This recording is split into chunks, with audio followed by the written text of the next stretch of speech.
आज का जो टॉपिक है वो है chapter 5 arithmetic progression. Arithmetic progression के लिए यहाँ पे देखो मैं एक सीरीज लिख रहा हूँ, ठीक है। 5, 8, 11, 14, 17 ये सीरीज मैंने इस टाइप से लिखी है, ठीक है। एक दूसरी सीरीज में लिख देता हूँ 4, 7, 10, 13, 16, 19 ऐसे लिख दिया। एक और सीरीज में लिख देता हूँ यहाँ पे 8, 10, 12, 14, 16, 18 एंड सो ऑन। एक सीरीज मैंने ऐसे लिखी। अच्छा बताओ, इन सीरीज को ऑब्जर्व करके तुम्हें क्या दिखाई दे रहा है? सर 2 नंबर का गैप है। हाँ, इनके बीच का गैप हमेशा सेम। देखो जैसे ऊपर वाले इक्वेशन में देखो 5 और 6, इसमें गैप कितना है? 3 और 4। हाँ, मतलब दो, इसमें जो गैप है ना, अगर हम इन सीरीज को ध्यान से देखें तो इनके बीच का गैप कितना है? 3 और 4 का है सर। इसमें भी 3, इसमें भी 3, इसमें भी 3, इसमें भी 3। मतलब इसका गैप क्या है? सेम रह रहा है। यानी हम अगला नंबर भी लिख सकते हैं 17 + 3 20। समझ में आई बात? नेक्स्ट नंबर भी हम प्रेडिक्ट कर सकते हैं 20 और 3 23। ऐसे हमें अगला नंबर भी पता चल सकता है। मतलब एक इस तरह के नंबरों की सीरीज है जिसके बीच का गैप हमेशा क्या है? सेम। नीचे भी देखो, इसमें भी 3 का ही गैप चल रहा है। इसमें गैप कितने का है? 2 का। गैप, मेरी बात समझ में आ रही है? तो ऐसे नंबर्स की सीरीज जिनके बीच का गैप, जिनके बीच की डिस्टेंस हमेशा सेम हो, ऐसे नंबर्स को क्या कहते हैं? एरिथमेटिक प्रोग्रेशन, यानी एपी कहते हैं। इसका फर्स्ट नंबर, इसे फर्स्ट टर्म कहेंगे। यहाँ पर जैसे इस एपी के लिए हम कहते हैं फर्स्ट टर्म क्या है? फर्स्ट टर्म को हम स्मॉल ए से भी रिप्रेजेंट करते हैं। फर्स्ट टर्म को स्मॉल ए से भी रिप्रेजेंट करते हैं। और यहाँ पर फर्स्ट टर्म कितनी है? 8। तो यहाँ पर फर्स्ट टर्म है 8, ठीक है। और इनके बीच का जो कॉमन डिफरेंस है उसे हम लिखते हैं कॉमन डिफरेंस। और यहाँ पर कॉमन डिफरेंस कितना है? जैसे 2। कॉमन डिफरेंस को रिप्रेजेंट करते हैं हम स्मॉल डी से, ठीक है। तो ऐसी टर्म्स जिनके बीच का डिस्टेंस हमेशा सेम रहे, उन्हें क्या कहते हैं? हम अरिथमेटिक प्रोग्रेशन करते हैं। समझ में आ गई बात? तो अब आ जाइए एक्सरसाइज 5.1। इसका क्वेश्चन नंबर 1 देखिए।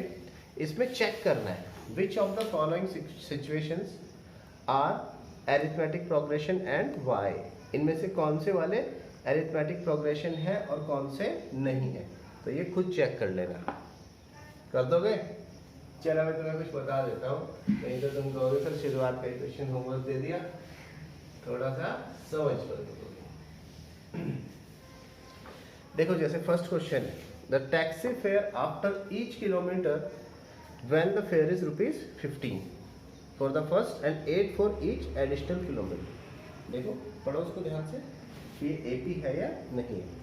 Taxi fare for each kilometre, question number 1 का फर्स्ट पार्ट ये क्या कह रहा है? टैक्सी फेयर, टैक्सी फेयर हमें फाइंड करना है, ठीक है। When the fair is 15 for first kilometre, when the fair is 15 for first kilometre and ₹8 for each additional kilometre, ₹8 for each additional kilometre. इसका फेयर निकालना है। तो देखो जब हम यहाँ देखो, जब हम पहले किलोमीटर के लिए चलेंगे तो फेयर फॉर फर्स्ट किलोमीटर, पहले किलोमीटर के लिए चलेंगे तो फेयर कितना है? 15। फेयर का मतलब रुपीस नहीं, किराया। तो पहले किलोमीटर के लिए किराया कितना है? 15 रुपए। ये कह रहा है उसके बाद हर एक किलोमीटर के लिए 8 रुपए बढ़ता जाएगा। तो फेयर फॉर 23 होगा सेकेंड किलोमीटर 15 प्लस 8 कितना हो जाएगा 23 फिर 4 3rd किलोमीटर 23 प्लस 8 कितना हो जाएगा 31 रुपीज। सर हमें कोई पता है तो वो कितने बार आएगा? हाँ तो हम अपनी तरफ से करें ना, पहले किलोमीटर के लिए इतना, दूसरे किलोमीटर के बाद इतना, तीसरे किलोमीटर के बाद इतना, फिर फॉर 4th किलोमीटर, फिर 4th किलोमीटर 31 प्लस 8 कितना हो जाएगा 39, यानी ऐसे होगा। पहले किलोमीटर का फेयर है 15 रुपीज, उससे अगले किलोमीटर का फेयर है 23 रुपीज, उससे अगले किलोमीटर का फेयर है 31 रुपीज, उससे अगले किलोमीटर का फेयर है 39 रुपीज। तो देखो इनके बीच का कॉमन डिफरेंस सेम है, नहीं आई मेरी बात समझ? तो ये क्या है एपी, समझ में आई बात? क्या? इसमें चेक करना है फर्स्ट किलोमीटर में कि एक एपी है या नहीं है। तो देखो यहाँ पे सिंस इनके बीच का कॉमन डिफरेंस 8 है, क्योंकि हर एक किलोमीटर पे 8 बढ़ता जा रहा है, since the common difference is same so it is an AP. Common difference same है तो ये क्या है एपी। हाँ तो स्टूडेंट्स यहाँ पे ध्यान दीजिएगा, क्वेश्चन नंबर 2। क्वेश्चन नंबर 2 कह रहा है the amount of air present in a cylinder when air pump removes 1/4 of the air in the cylinder at a time.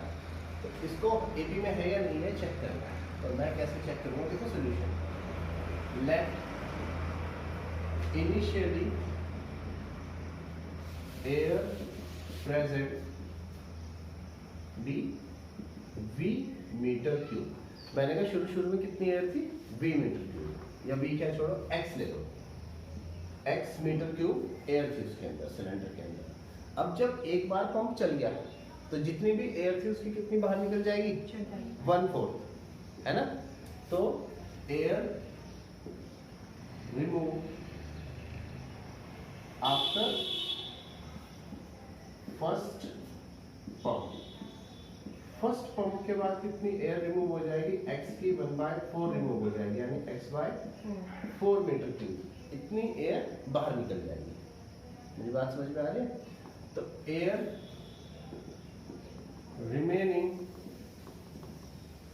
After first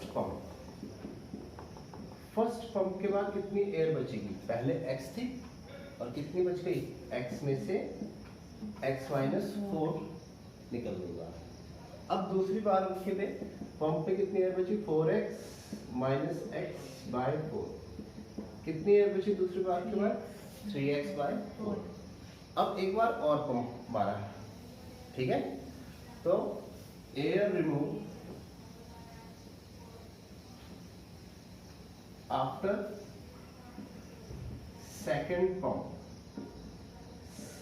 pump के बाद कितनी एयर रिमूव होगी, बताओ जरा मुझे। Sir 3x/4 multiply 1/4। बिल्कुल सही।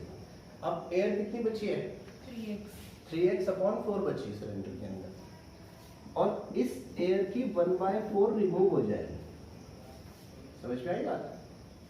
अब इसकी रिमूव नहीं होगी। अब एयर कितनी बची है पंप के अंदर 3x/4। अब इतनी एयर बची है, इसकी 1/4 रिमूव होगी। समझ में आया लॉजिक? तो अब इतनी एयर रिमूव हो जाएगी 3x/16 मीटर क्यूब, इतनी एयर रिमूव होगी, इतनी एयर निकल गई। अब कितनी एयर बची, एयर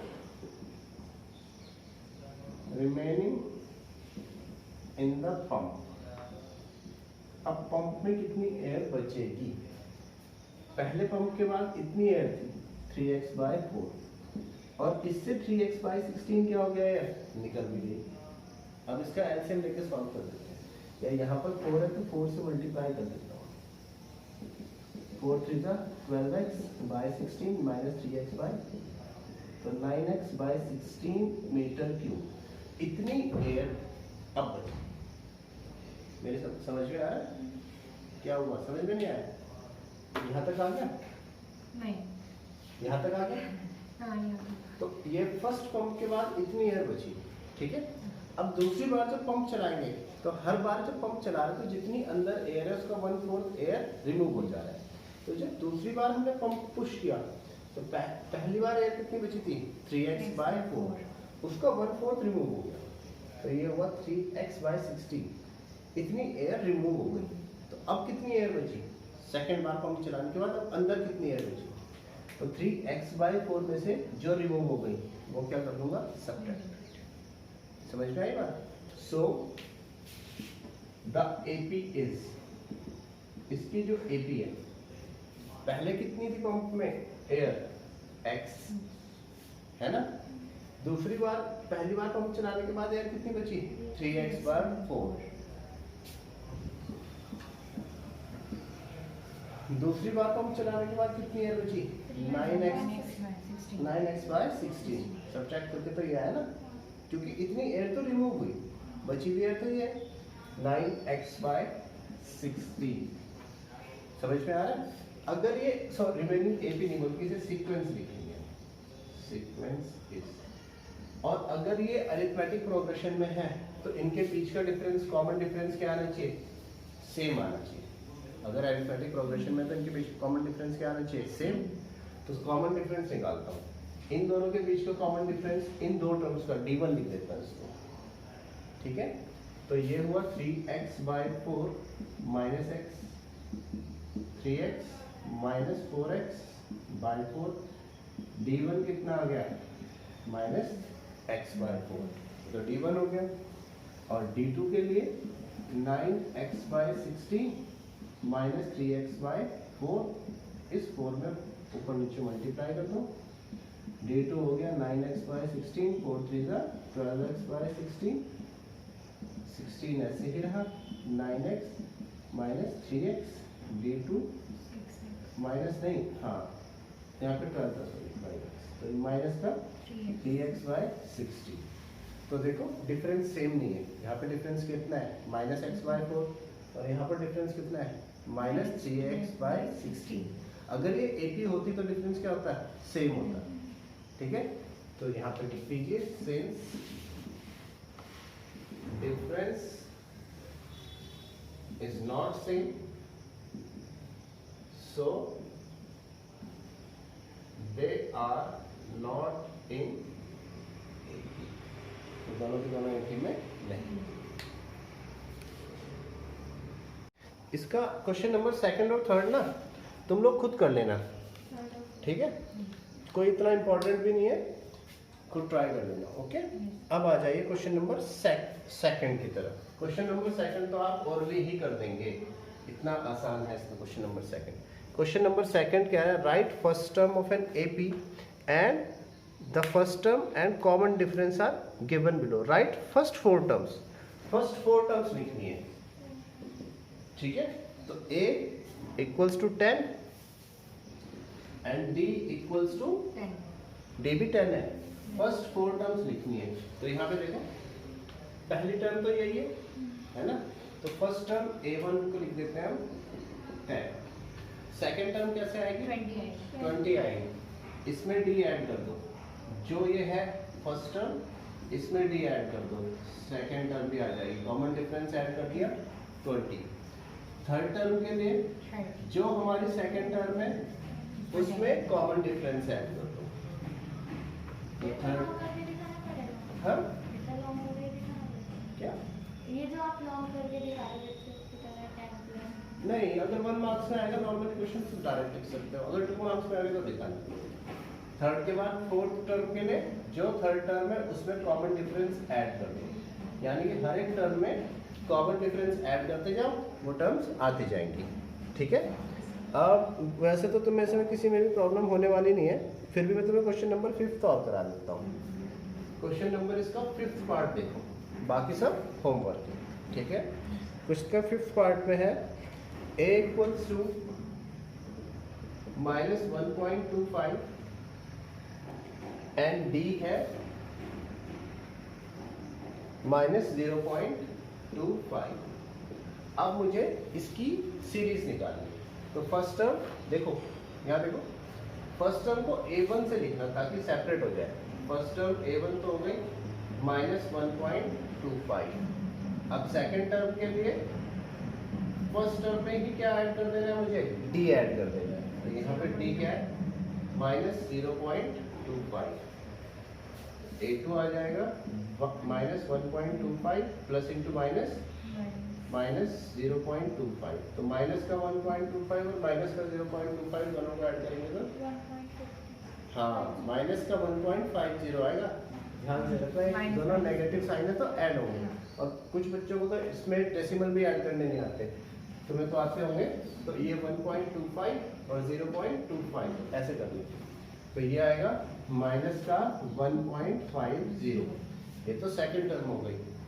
अब रिया थर्ड टर्म के लिए सेकंड टर्म ये लिख दी मैंने। अब इसमें मैंने 0.25 जो कॉमन डिफरेंस था वो ऐड कर दिया। बताओ जरा ऐड करके क्या आएगा।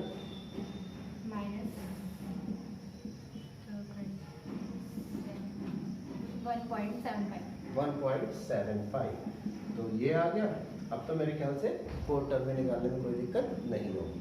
तो ये मैंने इसके दो टर्म निकाल दिए। बचे हुए एक सेकंड, थर्ड और फोर्थ क्वेश्चन आप खुद कर सकते हैं।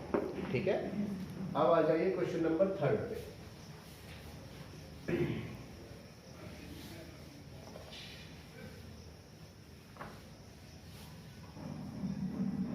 क्वेश्चन नंबर थर्ड हमें क्या कह रहा है, for the following APs find the first term and common difference. ये तो और भी आसान है। क्वेश्चन नंबर 3 बात करें खराब हो जाएगी, थोड़ी देर बाद चलेगा। ये है for the question number 3 for the following AP find first term and common difference. ये चीजें फाइंड करनी है, फर्स्ट टर्म और कॉमन डिफरेंस। इस बार हमें एपी दी है, अभी तक के क्वेश्चन में हमें एपी बनानी थी, अब की बार एपी दी हुई है। तो पहली क्या है, 3 1 -1 -3। पहली एपी है 3 1 -1 एंड -3। फर्स्ट टर्म फाइंड करनी है और कॉमन डिफरेंस फाइंड करना है। ये मतलब एपी मतलब सीक्वेंस में पहले से दिया हुआ है। इस बार में के बाद 3 के बाद 1 था। अब देखो फर्स्ट टर्म क्या है इसकी, फर्स्ट टर्म सबको दिखाई दे रही है 3 है। ठीक है, अब कॉमन डिफरेंस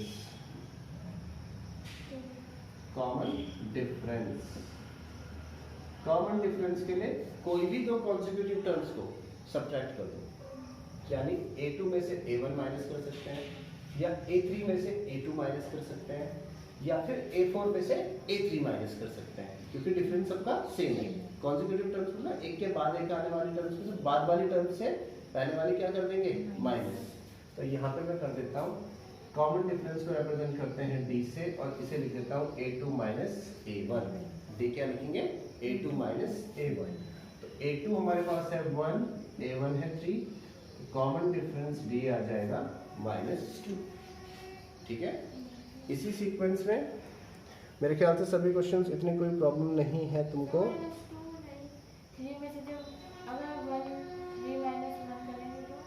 3 -1 नहीं करेंगे, हमेशा a2 माइनस a1, या फिर a3 माइनस a2, या फिर a4 माइनस a3। 3 -1 नहीं करेंगे। ठीक है, कॉमन डिफरेंस ऐसे आएगा। बात सही पूछा था तुमने। इसका ही फोर्थ पार्ट भी देख लो, डेसिमल वाला। सेकंड एंड थर्ड होमवर्क में कर देना। ठीक है, तो ये है 0.6 कॉमा 1.7 2.8 एंड 3.9 सो ऑन। तो फर्स्ट टर्म आस्था, फर्स्ट टर्म क्या है, 0.6 फर्स्ट टर्म है 0.6। फर्स्ट टर्म तो सिंपल, फर्स्ट टर्म निकल सकती है 0.6, और कॉमन डिफरेंस 1.1। सिंपल सी बात है, d से रिप्रेजेंट करते हैं और फर्स्ट टर्म को a से लिखते हैं, स्मॉल a से। ठीक है, कॉमन डिफरेंस डी हो गया a2 माइनस a1 यानी 1.7 माइनस 0.6। जब हम सब्ट्रैक्शन करेंगे तो क्या आएगा 1.1 आ जाएगा। ठीक है, तो इसका सेकंड और थर्ड पार्ट तुम खुद कर सकते हो। अब इसके बाद क्वेश्चन नंबर 4, ये लास्ट क्वेश्चन भी है, इसको भी देख लो। इसका फोर्थ पार्ट हमें क्या कह रहा है? इसका फोर्थ पार्ट कह रहा है which of the following series are in AP.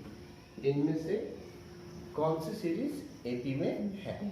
और जो एपी में है, if they are in AP, if they are in AP, अगर वो एपी में है, पहले से ही अगर होता है एपी में है, then find the common difference and write 3 more terms. Then find the common difference and 3 more terms. अगर एपी में है तो, अगर एपी में नहीं है तो फिर जरूरत ही नहीं। तो पहली सीरीज है 2, 4, 8, 16 नहीं है। 2, 4, 8, 16। सबसे पहले मैं a2 माइनस a1 कर लेता हूँ, इसे d1 लिख लेता हूँ। डिफरेंस बिटवीन, d1 का मतलब डिफरेंस बिटवीन फर्स्ट 2 टर्म्स। तो d1 हमारे पास क्या आया 2, और d2 मैं निकालता हूँ तो d2 यानी सभी के बीच का डिफरेंस क्या होना चाहिए था? सेम। यहाँ पर कितना आ गया डिफरेंस? 2। यहाँ पर कितना आया? a3 minus a2। d2 कितना आ गया? 4। यहाँ पर डिफरेंस कितना आ गया बच्चों? 4। So they are not in AP. और अगर एपी में है ही नहीं तो आगे के टर्म्स निकालने की जरूरत नहीं है। So they are not in AP, तो ये एपी में नहीं है। अब हम अभी कर लेना कॉपी, आगे भी देखो।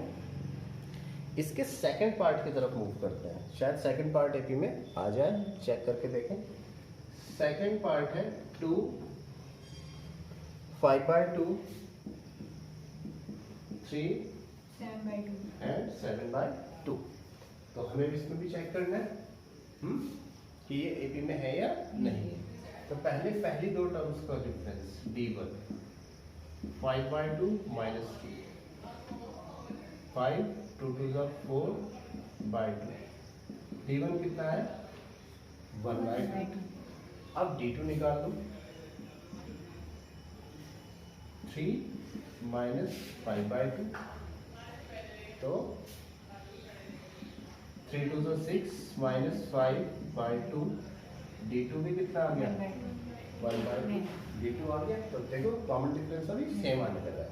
d3 भी निकाल लीजिए, 7/2 माइनस 3। तो d3 भी कितना आ गया? 1/2। तो देखो कॉमन डिफरेंस क्या आ गया? सेम। तो common difference is same, so they are in AP। और अगर ये AP में है तो क्या और करना है? 3 more terms, 3 और टर्म्स फाइंड करनी है। देखो कितनी टर्म्स दे चुका मैं? 1 2 3 4 टर्म्स दे चुका है, यानी अगली टर्म कौन सी होगी? 5th term. समझ में आ रही है मेरी बात? तो 5th टर्म को मैं A5 लिख देता हूँ। और 5th टर्म कैसे आएगी? ये जो है इसमें कॉमन डिफरेंस ऐड। समझ में आ रहा है मेरी बात? तो ये 5th टर्म आ जाएगी 7/2 प्लस 1/2। डिनोमिनेटर सेम है तो 7 और 1 8/2। 5th टर्म आ गई 4। 5th के बाद 6th टर्म। 6th टर्म के लिए हम 5th टर्म जो है हमारी, इसमें कॉमन डिफरेंस ऐड कर लेते हैं। तो 6th टर्म आ जाएगी 4 2 8 और 1 9/2। 6th के बाद क्या आएगी? 7th term. 7th टर्म का मतलब जो 6th टर्म है इसमें भी 1/2 ऐड कर दो, 2 ऐसे रहा, 9 + 1 10 10/2, 5 ये आ जाएगी 7th टर्म 5। 5 आई बात समझ में? कॉपी कर लीजिए।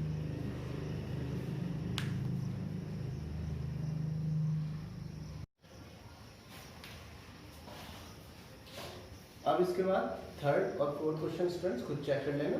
अब हम क्वेश्चन नंबर 5 की तरफ आ रहे हैं। क्वेश्चन नंबर 5 क्या कह रहा है? 3 + √2, फिर 3 + 2√2 एंड 3 + 3√2। तो सबसे पहले d1 निकालता हूँ, फर्स्ट टू टर्म्स के बीच का डिफरेंस, इन दोनों के बीच का डिफरेंस। 3 + √2 -3, 3 से 3 तो d1 आ गया √2। d2 देखो, 3 + 2√2 माइनस सेकेंड टर्म 3 + √2, तो d2 हो जाएगा 3 + 2√2 -3 प्लस इंटू माइनस 2√2 -1√2, 2√2 -1√2, तो ये सिंपल √2 आ जाएगा d2। अब ऐसे ही d3 के लिए कैसे √2 कैसे है? जब ऐसे नंबर सब्ट्रैक्ट होते हैं ना, √2 सेम है, तो बाहर वाले नंबर्स ऐड या सब्ट्रैक्ट हो सकते हैं। यहाँ पर बाहर क्या है 2 और यहाँ पर बाहर क्या है 1, तो ये हो सकता है 2 - 1। अगर अंदर सेम है तभी, अगर अंदर रूट के अंदर डिफरेंट नंबर है तो नहीं होगा, ठीक है, फिर वो ऐसे टूटेगा। तो d2 हो गया। अब d3 के लिए 3 + 3√2 माइनस 3 + 2√2, 3 + 3√2 -3 प्लस इंटू माइनस 2√2। अब वही 3√2 - 2√2, सिंपल √2। तो कॉमन डिफरेंस क्या है? सेम। और कॉमन डिफरेंस सेम है, common difference is same, common difference is same, तो आगे की टर्म्स भी निकल सकती हैं। हमारे पास 1 2 3 4 टर्म्स हैं। फिफ्थ टर्म के लिए जो फोर्थ टर्म है 3 + 3√2, इसमें कॉमन डिफरेंस ऐड कर दो। कॉमन डिफरेंस कितना है? 2 √2। तो देखो फिफ्थ टर्म आ जाएगी 3√2 और 1√2, 4√2।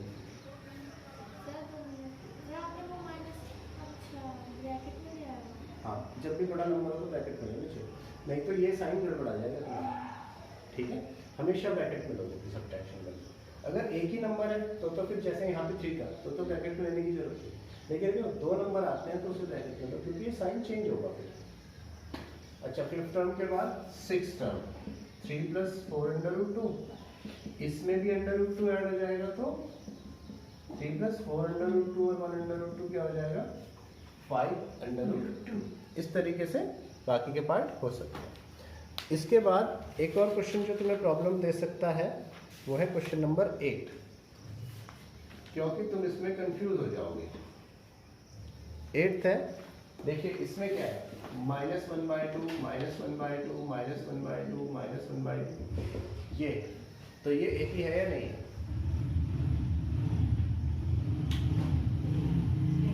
ये भी है, क्यों है? देखो भाई, d1 निकाल लो, इसमें से ये -1/2 -1/2, तो -1/2 माइनस और माइनस, d1 कितना हो गया? 0। इसमें भी सब भी में यही आएगा, d2 निकालेंगे तो फिर से -1/2 -1/2, तो d2 भी कितना आ गया?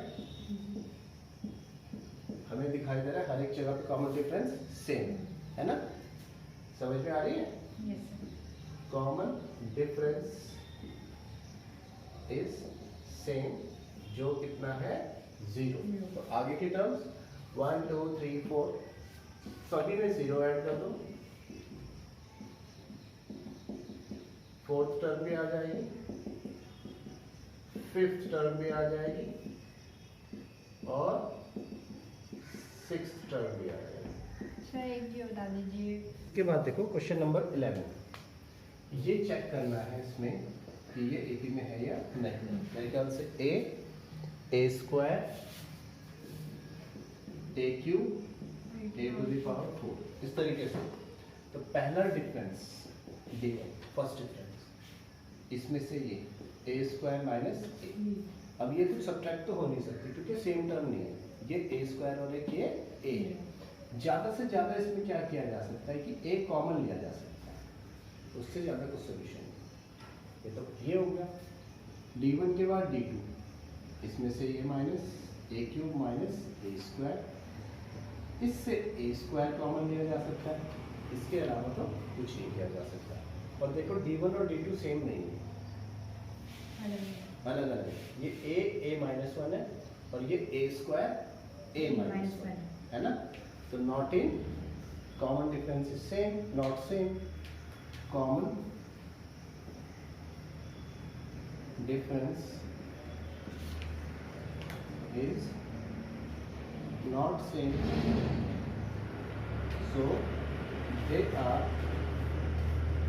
not in तो ये AP में नहीं। तो फर्स्ट, अब इसके बाद नेक्स्ट क्वेश्चन की तरफ चलते हैं। ये भी थोड़ा सा देखने वाला है, ये AP में है शायद। ये है 12th क्वेश्चन, 11 के बाद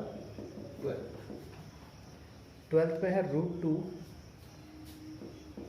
√8 under root 18 and under root 32। देखो ये यहाँ पर इसे चेक करना है। अब इसे डायरेक्ट मत कर देना कि under root 8 minus under root 2, फिर वो तो होता ही नहीं है, वो तो सभी को पता है नहीं लगता। हाँ, पहले रूट को ओपन कर दो, 2 2 ज़ा 4 2 ज़ा 8, ये हो जाएगा 3 3 ज़ा 9 2 ज़ा 18, ठीक है। फैक्टर्स के ये होगा 2 2 ज़ा 4 2 ज़ा 8 2 ज़ा 16 2 ज़ा 32। अब इनकी जो सिंपलेस्ट फॉर्म है, यहाँ से 2 बाहर आ जाएगा, 2 अंडर रूट 2, यहाँ से 3 बाहर आ जाएगा, 3 अंडर रूट 2। अब यहाँ पेयरिंग करो, एक पेयर ये एक पेयर ये, तो 2 बाहर आ गया और 2 बाहर आ गया, अंडर रूट 2। तो ये under root 2 2 under root 2 3 under root 2 2 2 ज़ा 4 अंडर रूट 2। और अब तुम समझने लगे होंगे कि ये AP में है ना। देखो निकालना शुरू करते हैं।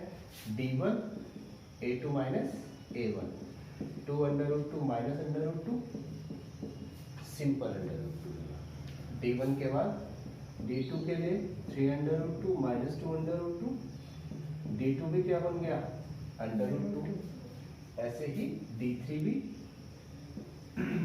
4 under root 2 minus 3 under root 2, d3 भी आ गया अंडर रूट 2। तो कॉमन डिफरेंस क्या आ गया, सेम। कितनी टर्म्स है मेरे पास, 1 2 3 4, फिफ्थ टर्म निकालो। फिफ्थ टर्म, अब हर एक में क्या ऐड होता जाएगा, ये कॉमन डिफरेंस। तो ये वाली टर्म लिखना, ये वाली, ठीक है, क्योंकि ये और ये सेम ही है।